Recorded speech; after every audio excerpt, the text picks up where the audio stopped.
Bonjour, bienvenue à cette deuxième capsule. Cette capsule portera sur comment importer et partager des documents avec Google Drive. Alors pour débuter, vous devez premièrement vous brancher sur Google au www.google.ca. L'étape à suivre est de se connecter. Alors, je vais vous présenter les deux aspects, c'est-à-dire lorsqu'on travaille avec Explorer et lorsqu'on travaille avec le Google Chrome, une petite différence dans le côté visuel. Alors, lorsque vous êtes avec la page de Explorer, vous allez dans Connexion, branchez-vous.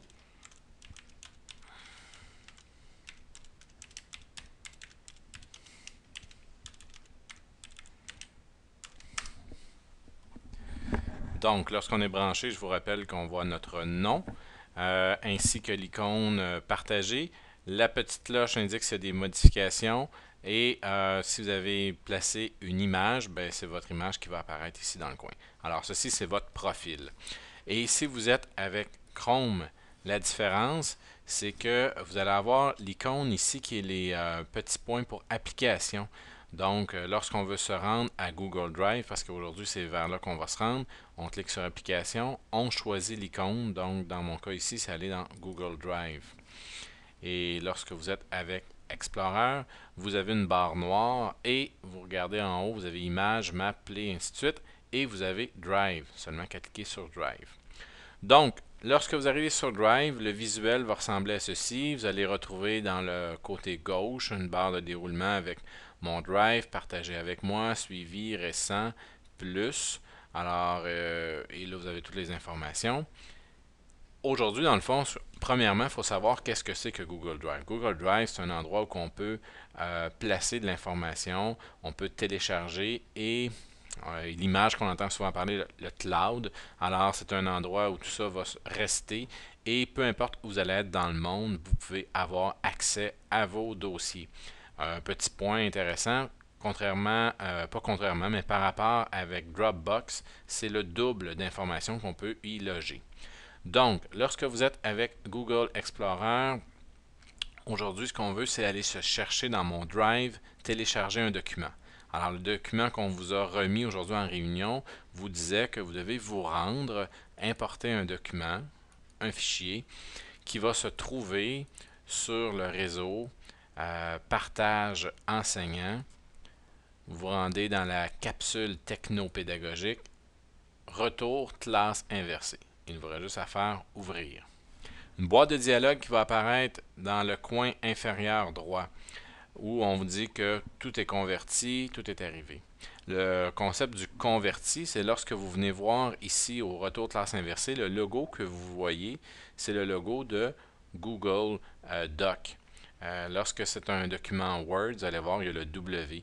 Alors là, il y en a qui disent, mais pourtant c'est un document Word. Oui, en effet, c'est un document Word à la base, mais lorsqu'on l'entre ici, il est converti en Google Doc. Ne vous en faites pas, on va pouvoir le reprendre en Google, pas en Google, mais plutôt en Word par la suite. Alors, vous pouvez ouvrir le document. Lorsqu'on ouvre le document, ben, vous voyez que l'aspect visuel est demeuré, c'est-à-dire que le Word, dans le document Word qu'on avait, c'est la même chose, un tableau. Vous pouvez y inscrire l'information que vous désirez. Donc, exemple, et je dis quel est mon commentaire par rapport aux classes inversées. Super. Donc, voilà, vous avez toute votre information. Vous n'avez pas de bouton pour enregistrer. Le simple fait de fermer la fenêtre va tout enregistrer. Alors, juste à fermer et voilà. Mais l'objectif aujourd'hui, c'est de partager cette information-là avec une autre personne. Alors, la chose, ou la façon plutôt plus facile de le faire, c'est d'ouvrir le document, vous rendre ici à partager dans le coin supérieur droit. Et là, il y a une fenêtre qui va vous ouvrir qui dit Inviter des utilisateurs. Donc, cliquez ici.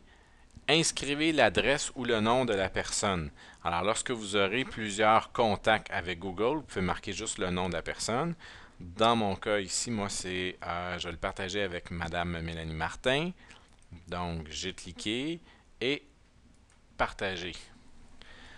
Donc, on voit que la personne avec qui j'ai partagé, Madame Mélanie Martin, il y a on peut dire des statuts qu'on peut donner à la personne. Donc, elle peut mettre des commentaires autorisés, consultation autorisée ou modification autorisée. Le concept de la modification autorisée permettra à la personne d'y ajouter de l'information et ensuite vous partager cette information-là. Donc, on peut travailler simultanément sur le même document. Donc, encore une fois, j'ai terminé. Je ferme cette page-là. Ce qui est important de savoir, c'est que le document peut à chaque fois s'additionner de commentaires et la personne qui, elle, exemple, Mme Martin reçoit l'information, elle va le retrouver dans Partager avec moi. Donc, en ouvrant l'aspect ici, le document Partager avec moi, elle va voir que le document, le titre du document, et elle va voir à la droite ici les dates de modification de la personne.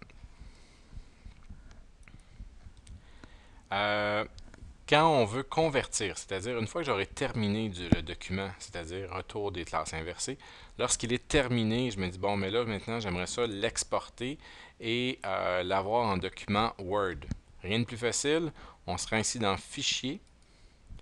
Vous avez téléchargé au format. Vous avez seulement qu'à prendre Microsoft Word. Il y a une fenêtre ici dans le bas qui va apparaître. Faites ouvrir cette fenêtre-là.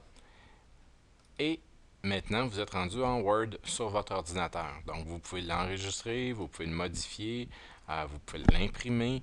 Donc, là, maintenant, il devient un document Word. Une des utilités que je crois qui est intéressante avec l'aspect du Google Doc, c'est avec votre élève de projet personnel. Je vais prendre le cas ici. Dans mon cas, moi, j'ai mon élève avec qui je partage son journal de bord. Donc, le journal de bord est présent ici.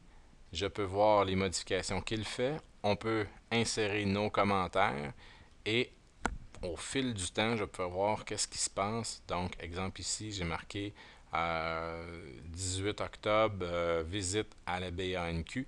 Donc, l'élève pourra commenter. Je peux lui poser une question par rapport à ça. Il reçoit la notification et il peut y répondre. Et encore une fois, j'ai juste à fermer et tout s'est enregistré. Alors, je crois que c'est une façon de l'utiliser de bien intéressante. Donc, si vous avez d'autres questions, n'hésitez pas à nous en poser. C'était la fin de cette première capsule.